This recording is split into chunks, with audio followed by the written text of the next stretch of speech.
Baranti lake, Purulia. সূর্যাস্ত দেখতে অনেকেই আসেন, আমরাও এসেছি। না, আমরা শুধু সূর্যাস্ত দেখতে আসিনি, আমরা এসেছি পলাশের টানে। এত পলাশ ফুল দেখেছি, এত পলাশ বন দেখেছি, চোখ একেবারে ভরে গেছে।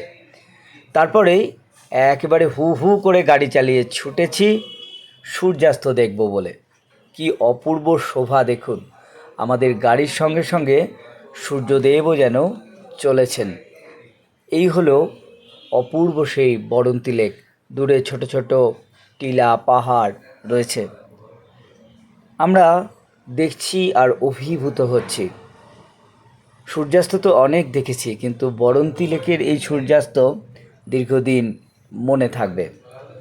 এই যে গড়ঙ্গি পাহাড় রয়েছে তার পাশে, সব মিলিয়ে অসাধারণ এক স্বর্গীয় অনুভূতি হয়েছে। আপনাদের কেমন লাগলো জানাবেন।